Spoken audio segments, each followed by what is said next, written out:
আপনার শরীরের ভেতরে এমন একটা অঙ্গ আছে যেটা দিনে প্রায় ৫০ বার আপনার পুরো রক্ত পরিষ্কার করে, বিষাক্ত পদার্থ ছেঁকে ফেলে, শরীরের পানির ভারসাম্য ঠিক রাখে, এমনকি আপনার রক্তচাপ নিয়ন্ত্রণেও গুরুত্বপূর্ণ ভূমিকা রাখে। অথচ সেই অঙ্গটা ধীরে ধীরে নষ্ট হয়ে যেতে পারে আর আপনি টেরও পাবেন না। হ্যাঁ, আমি বলছি কিডনির কথা। আমাদের শরীরের এই নীরব কর্মী যখন সমস্যায় পড়ে তখন শুরুতে কোনো শব্দ করে না, কোনো চিৎকার করে না, শুধু ধীরে ধীরে সংকেত পাঠাতে থাকে। কিন্তু আমরা বেশিরভাগ সময় সেই সংকেতগুলো বুঝতেই পারি না। আজকের এই ভিডিওর মাধ্যমে আমরা জানব কিডনির সমস্যা হলে আসলে কিভাবে বুঝবেন, কি ছোট ছোট লক্ষণ আপনার শরীর আপনাকে জানাতে চেষ্টা করে, আর কেন এই বিষয়টা এতটা ভয়ঙ্কর হতে পারে যদি সময়মতো বুঝতে না পারেন।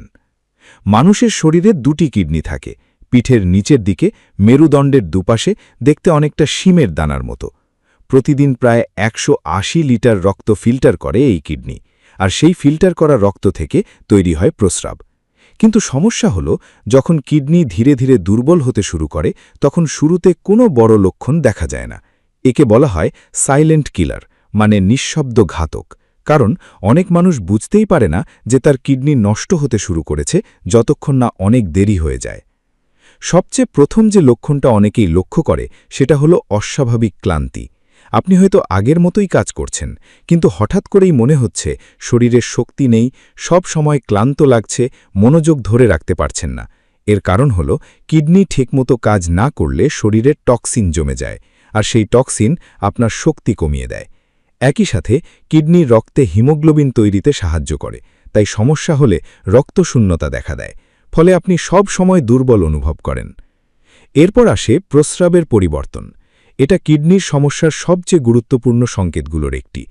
আপনি যদি লক্ষ্য করেন যে আপনার প্রস্রাবের রং খুব বেশি গাঢ়, বা হঠাৎ খুব ফেনাযুক্ত হয়ে গেছে, বা আগের চেয়ে অনেক বেশি বা অনেক কম হচ্ছে, তাহলে এটা হতে পারে কিডনির সমস্যা। বিশেষ করে যদি প্রস্রাবে ফেনা দেখা যায়, সেটা প্রোটিন লিকের লক্ষণ, যাকে বলা হয় প্রোটিনুরিয়া। আর যদি প্রস্রাবের রক্ত দেখা যায়, সেটাও খুব গুরুতর সংকেত। আরেকটা বিষয়, রাতে বারবার প্রস্রাবের জন্য ঘুম ভেঙে যাওয়া। অনেকেই এটাকে সাধারণ সমস্যা মনে করে, কিন্তু এটা কিডনির সমস্যার প্রাথমিক লক্ষণ হতে পারে। কারণ কিডনি ঠিকমতো ফিল্টার করতে না পারলে শরীর বারবার প্রস্রাবের মাধ্যমে সেই ভারসাম্য ঠিক করার চেষ্টা করে। এবার আসি শরীর ফুলে যাওয়ার বিষয়ে। আপনি যদি লক্ষ্য করেন যে আপনার পা, গোড়ালি, হাত বা মুখ হঠাৎ ফুলে যাচ্ছে, তাহলে এটা কিডনির সমস্যা হতে পারে। কারণ কিডনি ঠিকমতো কাজ না করলে শরীরে অতিরিক্ত পানি জমে যায়। অনেক সময় সকালে ঘুম থেকে উঠলে চোখের নিচে ফোলা ভাব দেখা যায়, এটাও একটা গুরুত্বপূর্ণ সংকেত। ত্বকের সমস্যাও কিডনির অসুখের সাথে জড়িত। শরীরে যখন টক্সিন জমে যায় তখন ত্বক শুষ্ক হয়ে যায়, চুলকানি শুরু হয়, এমনকি অনেক সময় ত্বকের র্যাশও দেখা দেয়। অনেকেই এটাকে অ্যালার্জি বা সাধারণ সমস্যা মনে করে, কিন্তু এটা ভেতরের বড় সমস্যার ইঙ্গিত হতে পারে। এখন একটা গুরুত্বপূর্ণ বিষয়, ক্ষুধা মন্দা এবং বমি ভাব। কিডনি ঠিকমতো কাজ না করলে শরীরে বিষাক্ত পদার্থ জমে যায়, যা আপনার খাবারের প্রতি আগ্রহ কমিয়ে দেয়। আপনি হয়তো আগে যে খাবারগুলো পছন্দ করতেন, এখন সেগুলো খেতে ইচ্ছে করছে না, এমনকি মুখে একটা অদ্ভুত ধাতব স্বাদও অনুভব হতে পারে। আরেকটা ভয়ঙ্কর লক্ষণ হলো শ্বাসকষ্ট। যখন শরীরে অতিরিক্ত পানি জমে যায়, সেটা ফুসফুসেও প্রভাব ফেলতে পারে, ফলে শ্বাস নিতে কষ্ট হয়, এমনকি হালকা কাজ করলেও হাঁপিয়ে যান। এটা অনেক সময় হার্টের সমস্যা মতো মনে হলেও এর পেছনে কিডনির বড় ভূমিকা থাকতে পারে। অনেক সময় পিঠের নিচের দিকে ব্যথা অনুভব হতে পারে, বিশেষ করে এক পাশে।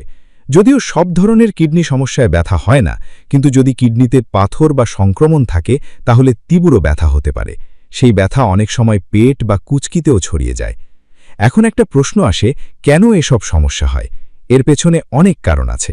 ডায়াবেটিস, উচ্চ রক্তচাপ, অতিরিক্ত লবণ খাওয়া, কম পানি পান করা, দীর্ঘদিন ধরে পেইন কিলার খাওয়া, এমনকি বংশগত কারণেও কিডনি ক্ষতিগ্রস্ত হতে পারে। বিশেষ করে ডায়াবেটিস এবং হাই ব্লাড প্রেশার বিশ্বের সবচেয়ে বড় দুটি কারণ, যেগুলো ধীরে ধীরে কিডনিকে নষ্ট করে দেয়। সবচেয়ে ভয়ঙ্কর বিষয় হলো, অনেক মানুষ যখন বুঝতে পারে তার কিডনি সমস্যা হয়েছে তখন অনেক দেরি হয়ে যায়। তখন ডায়ালিসিস বা কিডনি ট্রান্সপ্লান্ট ছাড়া আর কোনো উপায় থাকে না। তাই আগে থেকেই সতর্ক হওয়া সবচেয়ে গুরুত্বপূর্ণ। তবে ভালো খবর হলো, আপনি চাইলে এই সমস্যাগুলো অনেকটাই এড়িয়ে চলতে পারেন। নিয়মিত পানি পান করা, অতিরিক্ত লবণ ও প্রসেসড খাবার কম খাওয়া, ডায়াবেটিস ও রক্তচাপ নিয়ন্ত্রণে রাখা, অপ্রয়োজনে ওষুধ না খাওয়া আর বছরে অন্তত একবার কিডনি পরীক্ষা করা, এই ছোট ছোট অভ্যাসগুলো আপনার জীবন বাঁচাতে পারে। সবশেষে একটা কথা মনে রাখুন, আমাদের শরীর কখনোই হঠাৎ করে অসুস্থ হয়ে পড়ে না। এটা ধীরে ধীরে সংকেত দেয়, ছোট ছোট লক্ষণ দেখায়। কিডনির ক্ষেত্রেও ঠিক তাই। আপনি যদি সেই সংকেতগুলো বুঝতে পারেন, তাহলে বড় বিপদ আসার আগেই নিজেকে রক্ষা করতে পারবেন। আর যদি অবহেলা করেন, তাহলে একসময় সেই নীরব কিডনি আপনার জীবনকে এক কঠিন বাস্তবতার সামনে দাঁড় করিয়ে দিতে পারে। তাই আজ থেকেই নিজের শরীরের কথা শুনুন, ছোট লক্ষণগুলোকে গুরুত্ব দিন, কারণ আপনার শরীরই আপনার সবচেয়ে বড় বন্ধু। আর এই বন্ধুর ভাষা আপনি যদি বুঝতে শিখে যান, তাহলে অনেক বড় রোগকেও আপনি সহজেই হারিয়ে দিতে পারবেন। মনে রাখবেন, সচেতনতা মানেই বেঁচে থাকার শক্তি, আর আপনার এই সচেতন সিদ্ধান্তই হয়তো আগামী দিনের সুস্থ জীবনের গল্প লিখে দেবে।